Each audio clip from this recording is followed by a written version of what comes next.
right, guys, good morning. Welcome back to Everyday Struggle. Nadeska, Akademiks, and Wayno here. How you guys doing? I'm doing good. I wanted to wear all black to match act today. How you knew I was gonna wear all black? It's today. Like, I mean, it's known. You have like an 80 percentile of wearing black on the show, so. Probably true. It's like watching the Weather Channel. It's like usually, partly cloudy and sunny. Yeah. You know? Usually black with act. You know what I mean? Black with Ooh, act. the chance of me wearing black. I feel that. I feel that. I'm gonna match with my guy right quick. I mean, how y'all doing this morning? Great. Our second to last episode of the year. Mm-hmm.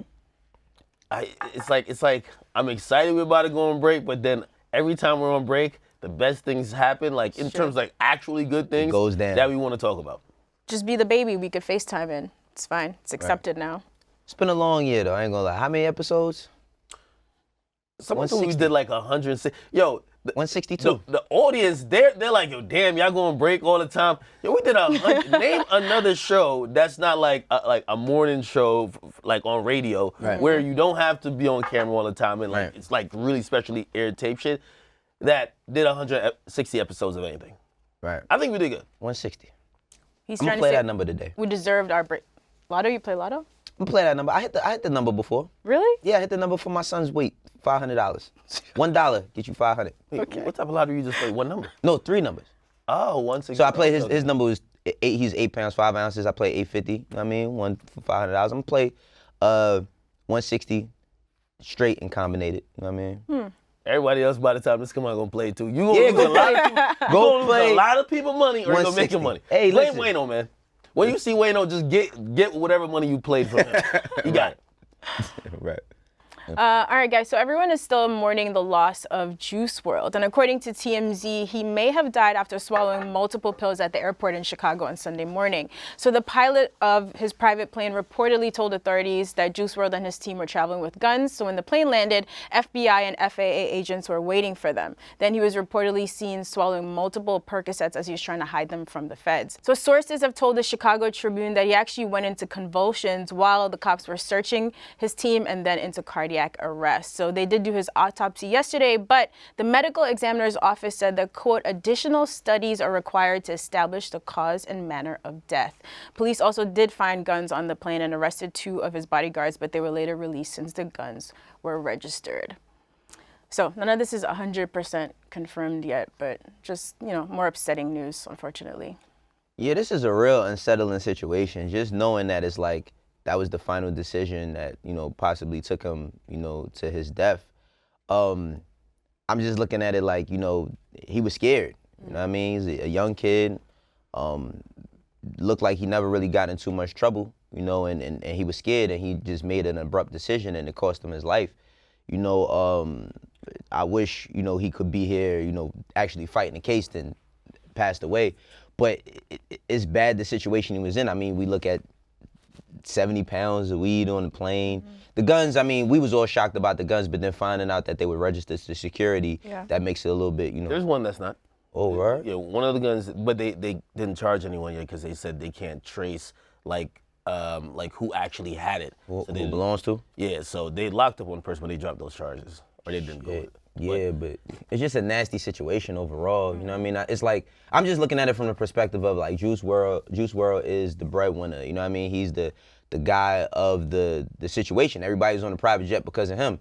For him to be in that type of situation where, I'm pretty sure he was scared. It's possible he might have known about the bud or, whatever case may be. And he just thought this was the best thing for him to do. And, led to his demise. But it's crazy for him to even be put in a situation like that. Yeah, and I guess that's where, we're still trying to figure out more details. Of course, that sounds like some stuff you see on cops, like, like someone almost like dies choking on weed because like the cops like catch him there and whatever. But like I look at the whole situation, he got 10 people on board, right? It's at least how it read on the Chicago Tribune. It said the pilot found out that they had guns and drugs on the plane mid-flight. So I don't know if like somebody was talking. Yeah, they hear them talking, be like, oh snap, okay, all right. So he alert the feds, and at that point, I would imagine like, and that's what I'm saying. Like it seems again, I never been into trouble. No, I haven't been in no real trouble, but I know I ain't doing this. And also not to like say like or blame him too much, because of course he passed away. But it's like I would imagine that like when you have that many people around you, you should be a little bit insulated from that you don't have to do that. Right. You get me? And the mere fact that, you know, I'm still even questioning why would he do that, knowing that there's 70 pounds of weed underneath the plane. There's other stuff there, unless he didn't know. Yeah, he didn't know, right. So I do think there's a lot more to the story that has to come out, but the people with him, we're probably going to start learning a lot more about them. Yeah. You know, because, like, hey, if it was just, you know, one of the people was his girlfriend, two, or another one was his security, right? But who are the other people on the plane, and or their purpose or their part in, you know, this amount of, like, drugs being, like, you know, because this is really trafficking, at least how the cops are looking at it. It's 100, like 70 pounds. Like, I really didn't even know how much 70 pounds of weed. I don't smoke weed. Right. Then I'm like, oh, this shit, like, it has $150,000 approximately in street. That's on retail. That's not on resale. Yeah, Like, you get me? yeah. So it's like, at that point, you know, like, there was obviously some other stuff at play. It's just, you know, super unfortunate that, like, he even thought that, like, he could, I don't even know how many pills it was. We're going to figure all this out, but he could just, like, swallow it and just kind of, like, his system could handle it, you know? Yeah, and I mean, not to mention his, you know, his girl, she allegedly said to the police that he had a drug problem or something like that, so he might have been high already or been taking some already. I mean, they found all this stuff on the plane. It's just like, all right, autopsy has to come back, but walk like a duck, quack like a duck. You know what I'm saying? Like, it's unfortunate, but my fault, God. I wouldn't even say, like, honestly, I don't even think, like, looking at the videos of him on the plane and when he was alive, he looked happy. He didn't look out of it. You know, or I know when I see certain rappers and they look a little faded, he didn't even look like that. I really think what probably happened, like, if somebody's having a seizure and the feds are around him, they're probably saying, yo, you have to tell us the truth. Did he take anything while he's going through this? We're trying to save his life, you know, because they said they treated him for, like, They gave him one of those shots. but it took 40 minutes. Before he got the shot? Because Because they don't know what happened. Or to kind of jump him? Yeah. So they gave him, I think the thing is called Narcan, which treats opioid overdoses, but you can't just initially give it to anybody having a seizure because you don't know what's in their body. Right. So the people around him at that point, that they're also relying on them. Yo, what's going on? So I think that's probably how that came out. Like, it's so unfortunate, and also, you know, I do feel bad for, like, his girlfriend and the people who do love him that was close to him, because, like, they are probably shocked by that too. Yeah, that's a bad. Traumatized. You have to be there for that whole thing. It's a bad situation. Yeah. I mean, it's a bad situation. It's the kind of story, like, knocks the air out of you, man. Look, so people have had a lot of different reactions to this, of course, besides mourning. Ak mentioned this, that you've had a couple conversations with some rappers mixed on the drug situation. So yesterday, Joyner Lucas got on Twitter to mourn Juice WRLD and also to kind of throw some blame. So he tweeted, Juice WRLD was 21. He was a product of our generation of rappers who glorified drugs and made it cool, blaming y'all for this shit, the lean and the pills that y'all glorify and talk about. You're teaching the kids to do it, or are you happy now? So G Herbo got in the comments and responded in a long caption calling Joyner a clown and saying that Juice WRLD wasn't trying to be cool, he was on top of the world. Why would you think he's trying to fit in? To which Joyner responded again saying, I never said Juice was trying to be cool. I'm just blaming the people who glorified it and made it easier for these young kids to use drugs as an outlet in the first place. That makes me a clown. Then I guess to be that sorry for your loss. Trippie Redd also had something to add to this conversation. Here's what he had to say. We ain't doing it no more.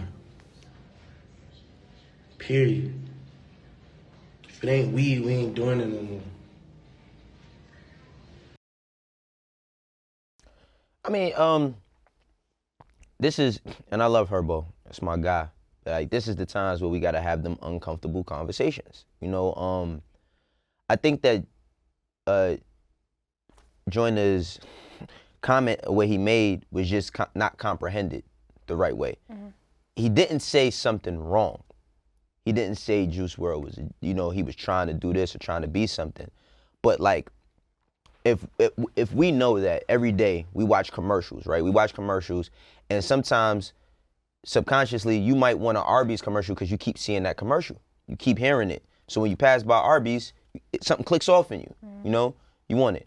We're listening to music every day that's talking about drugs and drug usage. While, yeah, it might not be cool, that might be the first step to coping with whatever you're dealing with.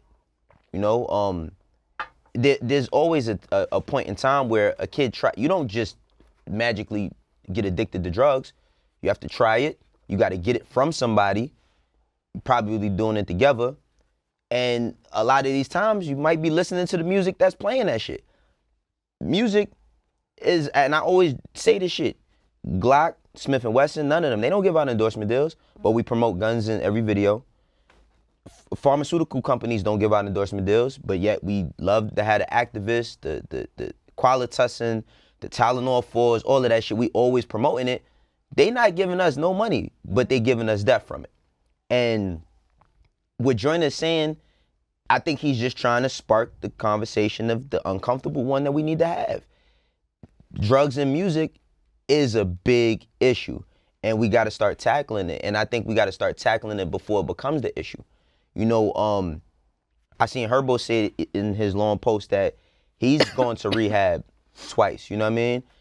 I didn't know that till yesterday. I would love to see Herbo talk a little bit more about that, not in music, but, you know, Herbo is a person that loves Chicago. He loves his city. He loves, and not just Chicago, he shows love everywhere he goes. I would love to see him go places and talk about the dangers of these drugs as opposed to just putting in the music. Because music is like, when you see somebody successful from talking about these things, what you say you gonna do? If I wanna be successful, I might need to do some of these things. So while that might not be Juice WRLD's actual reality, there's tons of other kids who have that reality. It's true. I mean, are you guys surprised to hear Trippie go on record saying this is it? Trippie line. Okay. I was gonna add to that real quick. Let me just say one thing, and I respect Trippie saying it, but I don't care about what people say. We need to see change behavior, and that's it. But go ahead. Yeah, Trippie line. You know, like, if you, shit, I mean, I root for these guys during their quest to sobriety. So it's not, I'm not gonna sit here and be like, oh, you know, like, because honestly, for a lot of these rappers, like, that might be a week. They're gonna stop. But if you notice, every time something like this happens, they gotta swear it off again. What if Like, they this is just the stop second time he quit putting drugs. it in the, yeah. This is the second Him time he quit actually drugs. quitting is questionable, but if they stop putting it in the music at the very least. That's some of these niggas' whole content. Right. Like Rocky, I can't, after Yams dying, I can't really remember Rocky making any songs like kind of geared in that lane or having too many bars about syrup and drinking syrup, because that's something that directly affected him. But I agree with Ak. It's like every time somebody dies, when Fredo died, I seen tons of people pouring out lean.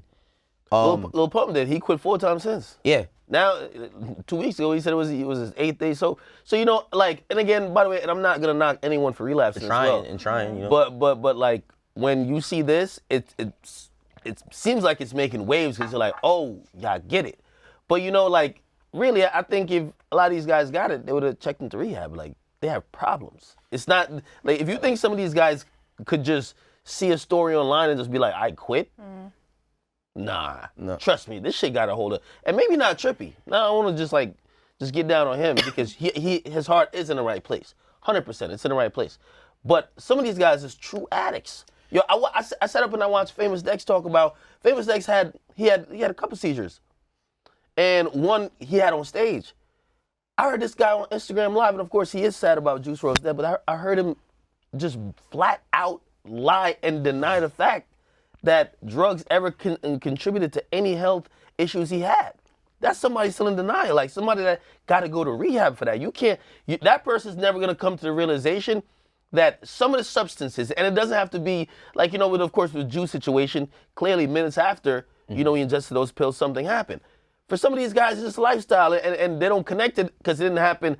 It didn't happen that directly afterwards. All right. But yeah, it doesn't matter if you sip lean or whatever in the morning, and you're not performing late at night. You might still be dehydrated because they all keep saying the same thing. Yeah. Oh, I'm working too much. I'm dehydrated. I'm overworked. I think one of the biggest problems though, Ak, is because when you people will associate rehab and like drug addiction to like, and I don't want to sound wrong, but almost like homeless people, like a certain class of people. And they think that they can't be these people because they don't have the same circumstances. And I think that like people think that rehab just ain't cool. You know, I mean, we get to see all the cool shit that rappers do. You know, like I said, like, I mean, that's a personal situation for Herbo. But I hope that we can have more open-ended conversations where we have, like, we've lost, you know, Yams to, you know, his issues. We've lost Pimp C. Rick Ross, after he had his seizure on the plane, he made the song Mama Smile, where he talks about saying no more promethazine, that'll make my mama smile. Like, he's tackling it in the music, but we've also seen him try to do the Ross fit and try to get himself in order. I think that we just need to have more conversation, more open-ended conversations about our artists and health. Styles P owns a juice bar, talks about health all the time, talks about, you know, not eating meat, etc. I don't see people advocating for that. I see people try to play that or clown that to an extent sometimes. You know, we don't celebrate that, but we are celebrating other things, and I think that's what the point that Joyner Lucas was trying to make. Okay. Hey, listen, and I'm gonna address the Joyner Lucas stuff too, but yeah, like, I ain't gonna lie, I seen Pump recently, and like, for him, he was like, yeah, I stopped sipping for like a month, but it was only because I was getting fat.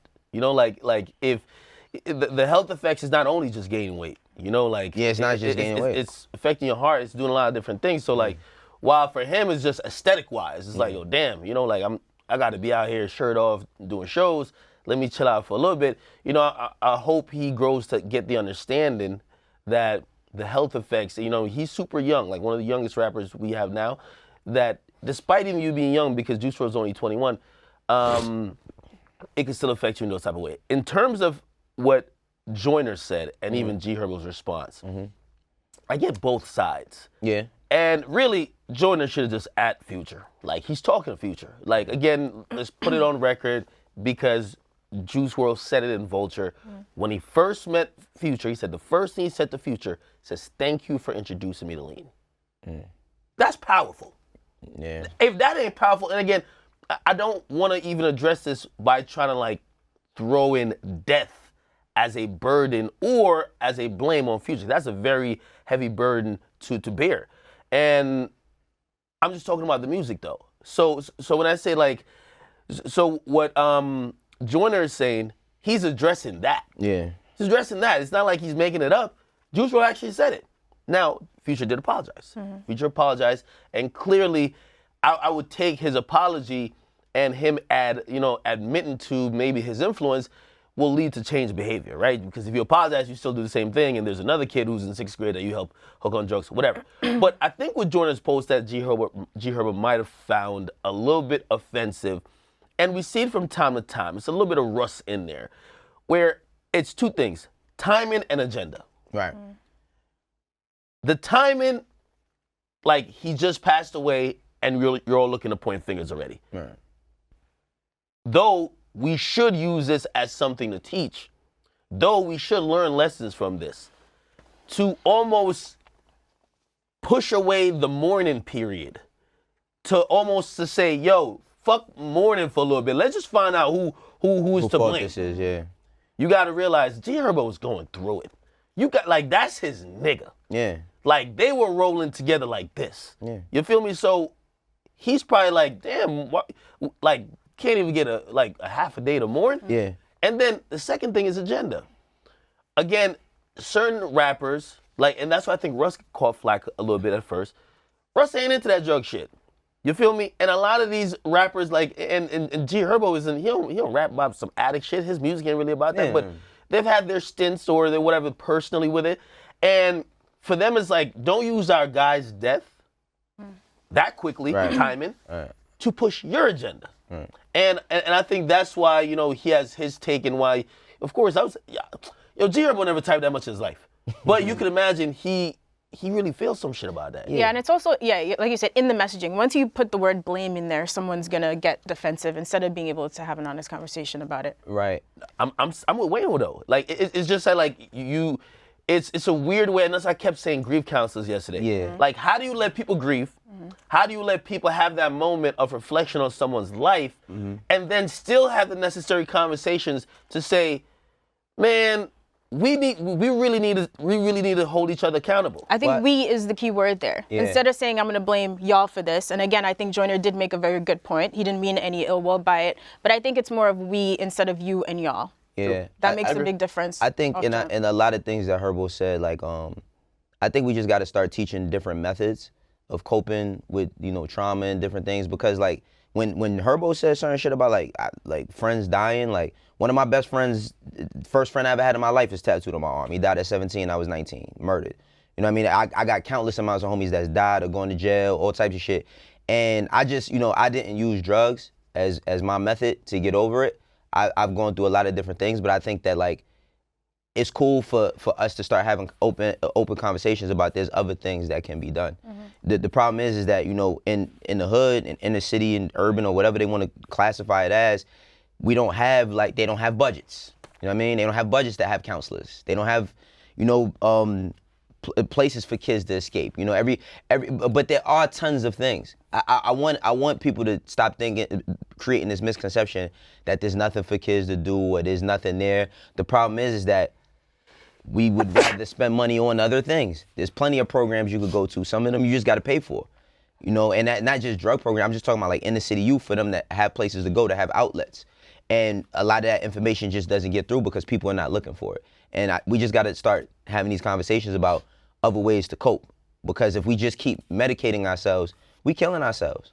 Well, I think that's what I was gonna get to, like with just music. Like, so how do we tackle this in terms of music? Because in a sense, Juice WRLD and his music, it's a coping mechanism, right? And also, like, hip hop is something that birthed from like really expressing pain. It's expressing those raw emotions, Absolutely. right? Absolutely. Especially from where you're coming from. So how do you then basically, okay, cool. I feel like it's almost impossible to say, yeah, y'all got to stop singing about it. Now, maybe how they sing about it. Yeah. And also, the funny thing is, and that's why I use Uzi's example. Yes, I'm using an example today again. He said, yo, y'all want me to stop the drugs, but y'all like the song that I was off the drugs, bragging about the drugs the most. So it's like, fans, I don't want to throw it on fans either, but those songs get rewarded. Like, come on, man. If you gonna name one of Future's best albums, it's Dirty Sprite 2. No, but this is what I'm saying about, like, when it comes. I just think about terms of artists and how they make money. You know how much lean was sold over the past decade. Like, for real, like, none of these artists made a dime off of it. Well, they're not gonna think like that. They don't. I'm just saying, like, I'm really asking in terms of the treatment methods you're saying, but like especially for artists and people who. Now they have resources. You're rich now. Like, you have resources. Yeah. Is it something where, because when that conversation started, I remember Leor went on the Breakfast Club and he said, listen, I can't stop somebody from doing drugs.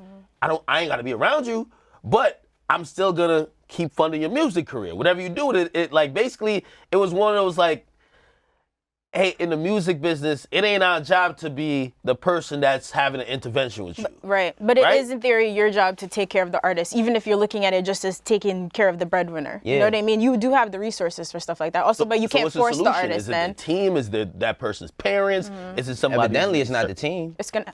You know what I mean? Like, clearly. I just think, like, I don't know. I think, like, of course, in music, they're not going to stop rapping about it or whatever, but I think that it's a larger conversation in our community where we gotta stop looking at so many things as soft.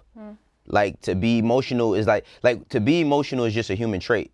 Like, people are not only emotional, like, men and women aren't only emotional over each other.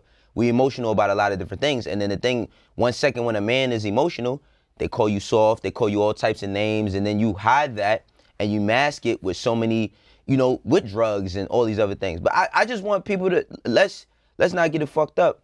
If we're gonna sit here and act like music don't sell drugs, then we sadly mistaken. Because music definitely sells drugs, yo. I remember when sells a lifestyle, sells a lifestyle, yeah.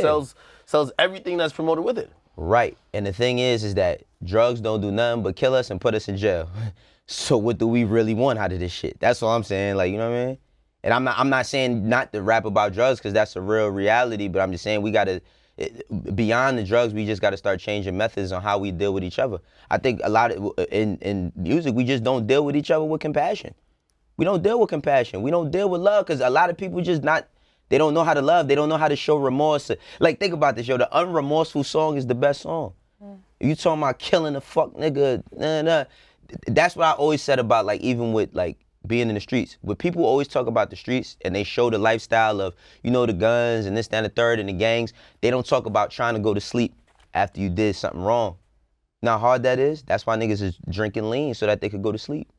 You know what I mean? Like they don't talk about these types of issues. And I think, like, right now, like we're having, I would love to see more rappers. Like, we get the best battles and the best clothing, and I would love to see more not just intervention, but just open dialogue about our addictions and our demons and the things we're trying to fight. Well, I hope the conversations continue. It's not just right now because we're hurting. And again, a lot more we's, not y'all's and you's, you know what I mean? So guys, tomorrow we are going to recap, since we're coming to the end of a decade, some of the biggest moments of the decade. And this feels like it could have been 5 to 10 years ago. It's kind of crazy. So Fat Joe has a new song out called Lord Above that features Eminem, Mary J. Blige, and Dre. And on it, M takes a couple shots at Nick Cannon and Mariah Carey and their past relationship, saying, you know, me and Mariah didn't end on a high note, but basically Nick Cannon is whipped, tried to tell him that she's a nut job, etc. I almost forgot that M and Mariah even had a thing. So late last week, Nick Cannon did respond on his Power 106 morning show, calling M a Percocet popper. Check it out. What's the pill that old people do? We're going to call them Cialis. Oh, Cialis. Bring your walker, get out your wheelchair, Eminem. Should I respond back to this? That's the question. It's not worthy of a response. I got to get in my time machine, go put my Gigolo jersey on.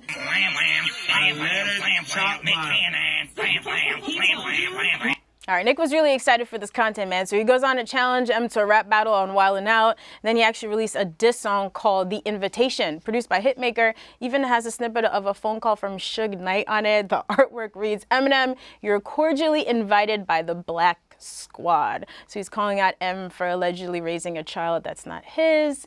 And after this, it still goes on. Nick Cannon said that M's lawyers reached out to him about one particular line in the diss song. I don't even want to read this line if anyone wants to read it. Here we go. I heard your chauffeur got a video of you sucking cock. He paid him off and laid him off. And now who's really the year 2019. And Eminem, who never ever tweets, actually got on Twitter to respond to him, saying, stop lying on me. I never even had a chauffeur, you bougie fuck. I ain't bothered. I don't know, man. And then Nick called him out one more time, telling him to come out and play. It seemed like Eminem is pussy whipped. I ain't gonna lie to you because Eminem is pussy whipped? Yeah, because I understand why Nick Cannon had to respond. Like you told, like whatever Eminem and Mariah had, whenever like 13 decades ago, like that's the mother of that nigga's child. You feel me? Like so, Nick Cannon, even if he didn't talk about Nick in any type of derogative way, like you talk about the mother of his child, she ain't a rapper. You know, and Eminem does have a history of beefing with mad chicks, Britney Spears, all of them. Yeah, I can understand why he's responded. Now, the manner in which he responded, I don't know about. You know what I mean? Like, he really took it on some, what they call Wildin' Out type of shit. Like, he literally had Hitman Holla and Charlie Clips on the goddamn track. Black Squad, man. You know what I mean? I get it. But, you know, M is serious when it comes to diss track like that. And also, M will go further. So you think he's about to respond? Or does this end with... I don't know, but I know that this does way more, like, this is way more fun for Nick Cannon's brand, you know what I mean, as Wildin' Out than it is for M. It's like, so it does not benefit M to respond here? Because I know usually we like to put people on a clock, but this is a different kind of situation, right? I think M is petty. Like, I mean, M tweeted. I've never seen M tweet. I didn't even see M tweet his old album. That's what I'm saying. So him... I'm serious. He tweeted, like, responded literally, like, half a day later. I don't know where M live at, but it looked like he got like dial-up over there. Usually gets it a little bit late because when people critiqued his album, he came back later with like, yo, y'all ain't like it? It was like, he came back same day. This is same day shit. The most shocking thing Amazon Prime, no cap. The most shocking thing to me is, what is Eminem saying anything about Mariah Carey for in 2019? But if you... I remember, but bro, who the fuck, this is somebody... All right, look. Mariah Carey shit is years ago. Think about every artist that's ever dissed somebody. You ever heard somebody diss somebody that they hadn't dissed other than 50 and Ja Rule? Like seriously, other than 50 and Ja Rule. But that's why it goes to show, like, you can't fucking change the tiger's, like, fucking stripes. Or the zebra stripe, whatever. You know why? M has, every time he's always had, like, a dope-ass song or, like, a pop-ish type song, he's dissed, like, a couple of the same people, historically. If we go all the way back to, like, 2001, right? So... yeah, he's just showing you he ain't changed that much. And who he's gonna name? It's like somebody who he has no relationship with that is current, or the person who's still one of the biggest artists, you know, shit, a legend, right? Mariah Carey just still name dropper. It just makes no sense. But you know what? Don't let this distract you from the fact that the album Family Ties is actually fire. The album is actually really, really dope. And I feel like, I mean, of course, Fat Joe is reaping the benefits of this because you gotta go stream the song if you want to, know what the hell is going on. But it just was mad awkward to me. Like I didn't know where this came from. You heard Suge Knight. Suge Knight says if he don't respond in 24 hours, the city of Detroit should kick him out. How the fuck you kick Eminem out of Detroit? And he said if he's too pussy to respond on a track, they should square up and fight. Like, is this Suge really behind bars? There's gotta be like some archive like audio because they told me Suge behind bars was like blind, like he was like beaten down, like. No, he was just saying that. He was just saying that to try to get out. Just try to get some help. Well, listen, Nick Cannon's gonna probably pay part of his like $10 million bill. He has $10 million bill. That shit's crazy. Wait, he has a bail? Yeah, it's $10 million. Remember at one time they were like, yo, Floyd was gonna pay, and Floyd was like, hold up, man. Hold up, bro. Wait, but didn't he get sentenced? He didn't get sentenced? He didn't get fired guilty yet. He's still in jail. They gotta go through trial. Oh, he went through trial.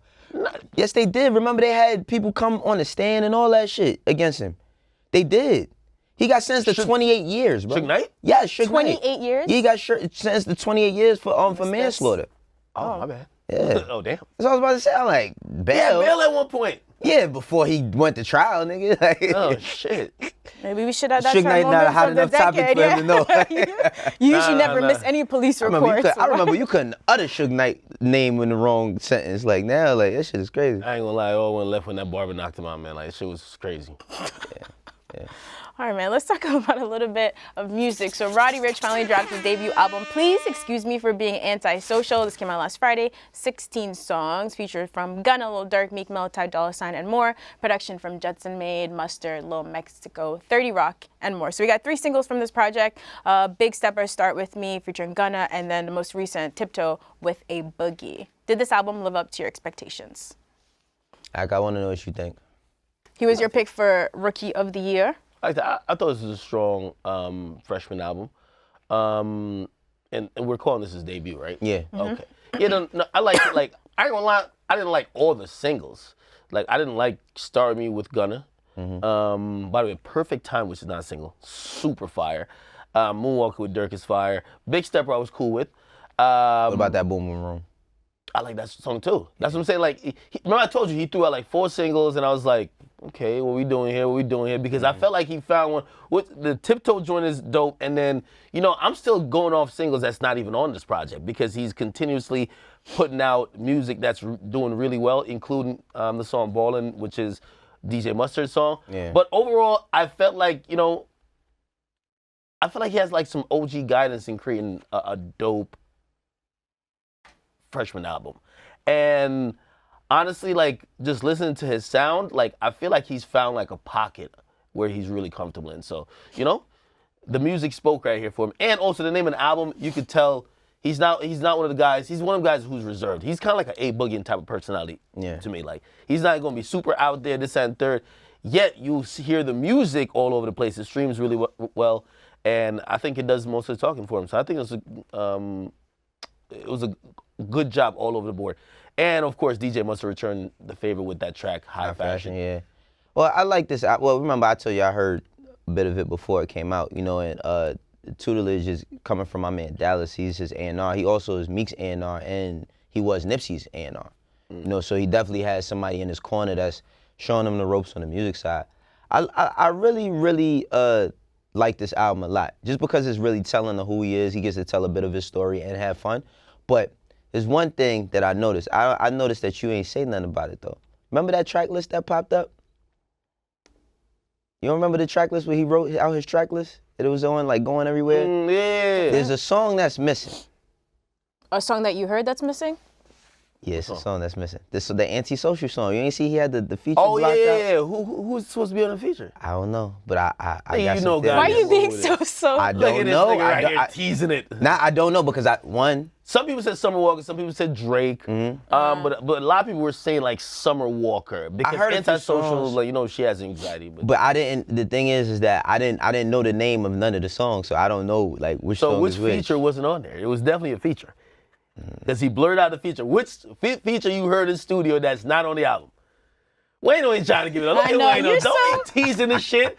Don't I can't tease do the that, shit. man. I can't do that. Oh, no, I'm not gonna lie. Through the first half of the album, because it is a freshman album, I do have one critique. I wanted to hear more, like, I remember listening to, actually, I remember just talking to YB and Corday's team and talking to Ace, salute to my man Ace, and he's like, Ace yo. gets a shout out every other episode for the past month. He really communicates with you to let you know what Ace the is fuck that going guy. on. That's my So guy. anyway, and I'm like, he was like, I can't wait to hear the album because you're gonna hear a story. One of the best things about Corday's album, you get the story. And my only little knock on this is that through around, what was it, like 8-9 tracks, every time he's like, I really want to get into his story. Like, I'm talking about background shit. Like the first album, you're laying the background. Okay, you used to work here, then you saw somebody got shot. Like, I'm not saying that has to I be get whatever. what you're But saying. then you start dealing drugs, whatever. I'm just saying. Yeah, I making get a what you're story. saying. And most of the shit he was just saying is, he would just give us a cliche, yeah, I got it out the mud. And I'm like, I know, nigga. No, he Bring got us to the mud. He got the record where he's talking about, you know, his uncles and the house door getting kicked in and all of that shit. Well, you know, sometimes I'm preconditioned to think that's the majority of a, you know, like, be like, all right, cool, we got the singles already. Now when we hit the album, you about to bring us back to, like, the first crib you used to grow up. It used to be 10 of y'all in a room. Well, he's a little That's- antisocial. Maybe he's not ready for us to know all of that yet. Well, that was my only not, but of course, this dude, he masters melodies. Like you'll listen to him, and literally in the space of like 2 bars, he'll have a deeper voice. Then he'll go super high pitch. Like his range. I like the way he changes words too. Yeah, Instead of saying projects, he say Yajex. Like certain words, he just changed the words around and shit. His range and like his ability to control melody and make songs rhyme, make words rhyme, and the ability to bring it from the heart. Okay? The heart. Astounding. Nah, Like- but it was really good. I like this album. I do like this album. All right, so check out Roddy Ricch's new project. We have a few minutes left. Ak, do you want to give some quick thoughts on X's album? So Bad Vibes Forever is also out, and then French dropped Montana as well. Oh yeah, listen, I liked both of these albums, and I seen, you know, a lot of people with X. This is X's last and final album. It's the second posthumous album. Listen, for a posthumous album, this is probably as best as you're gonna get. You know, like you got to realize that when someone passes away, and you know, by the way, I had a chance to sit with his mom, and she played me this album before it came out in totality. Which, by the way, Lil Nas X was on this shit. I don't know why he didn't make the final, but was she like? For a lot of people who are complaining, because I posted it, and all the comments rather than discuss the music was like, yo, his mom just trying to make money off of him. And I'm like, number one, that's so ridiculous. Like, you're telling me your son died and you're not allowed to like. Yeah, what's the problem? Like number one, what's the problem, right? Number two, like, you know, and she gave me a really good explanation. She said right before he died, he signed a huge record contract and got a lot of money that he spent. Yeah. I have to provide albums when there's music that still exists. Right. You get me? So does this final one fulfill the contract? I'm guessing so because she announced that it was the final one. Okay. Yeah. But in the fans' mind, you could just thumb it like fuck you, record label. I'm course. out of here. Like, no, you gotta. Yeah, you can't just. Like, if he signed, I think he also signed on for the documentary. There has to be a documentary came. Yeah. They gave you like a couple $1 million. That's what happened just in business. But as far as music-wise, you know, I think because of the there was a lot of like people who questioned the last posthumous album, even me, Skins, where I said, hey, listen, this looks like a bunch of unfinished songs. We all know that X usually record 20-minute albums, but like this feels like it's so unfinished. Like, I don't even know if we should consume or even review it to that point. She went above and beyond. It looked like everything that X actually even had recorded. Like, this is 50 minutes of playtime. Okay. So, not sure if X would have went with 50 minutes, but clearly she was like, you know, let me just put everything out. Yeah. You guys could digest it. Of course, there's not too much cohesion in here because, I mean, he's passed away. But what I will say is the features, his friends, definitely came through and definitely like, you know, try to make a lot of completeness. And even people like who he wished to be on some of his records, like Wayne, you know, he was a big fan of Wayne. You know, PNB Rock, great, they have a great relationship. Also Trippie Redd. And even some of the other tracks that, like even the one with Noah Cyrus, like you could have seen that pair, and actually they did some stuff before in the past too. So, you know, even like that track Royalty, like he was a huge fan of Vybz Kartel. Like I think his mom did him well. Yeah. Now, how you perceive the music or how it sounds to you, that's really up to you. Yeah. Again, he's passed away. You got to like guard your expectations, but I thought it was a good posthumous album. It's just so crazy how people who have nothing to do with any of his business or his life is so critical of his own mother. Nah, they're going crazy on his mom. But that makes no sense. Like, this is, nobody lost more than she did. Like, you know what I mean? Like, it's insane, man. But, you know, condolences to the family. Definitely gonna check this out. Absolutely. By the way, I wish I could have made the release party. They had a crazy like release party with music. At Art Basel, right? Yeah. Yeah, at Art Basel. And like, it was, from what I was told from the people that were there, is like super surreal being there. All right, so before we go, Ak's going to take us out with some numbers and I think final thoughts on French's new album. Yeah, absolutely. You know, we just discussed Roddy Ricch's album, and of course, he's putting up some big numbers. He's expected to do around 85, 90,000 first week with his project. And then we have, of course, X's posthumous album, which is expected to do around 60 to 65. His whole fan base trying to push it that it could get a little higher, you know, ranking on the charts for his last album. But French Montana also dropped, and he dropped his album Montana, which is also, it's miraculously gold after like 2 days. You know what I mean? From what songs? I don't know. You just seen the RIAA certification. I could imagine. Well, there's 6 singles, right? The joint with him and Kodak is on there. Bite Down. And by the way, you know, I got a chance to sit with him and I asked him, like, yo, apparently those songs never got put on an actual album. You know? Oh, yeah, because that was on Coke Wave 2, I think, right? So Lockjaw got put on it. He got No Stylist on there, even though those songs are older. But I will say, like, if you guys do listen to this project, like, Side A is like my side. Like, if you ever hear me talk about French on this show, his music, I'm a guy who likes the mixtapes. He even admitted to me that Side B is the more international pop, let's do Unforgettable Again type shit. He has a record on there with Sway Lee and Chris Brown. Fire. But Side A is, if you like Harry Fraud, the intro, low key. Y'all might look at me crazy with this one too. French got some of the best intros in the game, at least when he's on his mixtape shit. And that Montana joint produced by Harry Fraud, nasty. You see, I didn't feel that Suicide Door shit too much because that's too poppy for me. But what's it, Salam Alaikum? Salam Alaikum. Okay, well, yeah, okay. That shit's fire too, okay? The joint with Chinks and Max B, how it sound like Max B in the studio right now, bro? Like, is he locked up? So those joints are good, and then Side B is also good if you like more international pop flavor. So I thought it was actually a really good album. It slept on a little bit just because, you know, he was just in ICU, and I don't think he's getting a chance to really go around. You know, French is one of them dudes, like, you give him a record, like, if anybody else had Unforgettable, I don't think it's going that far. He's one of them niggas, like, works the record like Khaled. Like, he's all over the place with it. So, yeah, I think it was a pretty good album overall. Even saw Party Next Door and shit. I liked it. He's back. He's really back now. All right, Ak, thank you for the numbers. I think that is our show today. We're going to see you guys tomorrow for our final episode of the year. Hope you have a great day. See you tomorrow on Complex. Oh, we didn't get to Lizzo? Oh, no!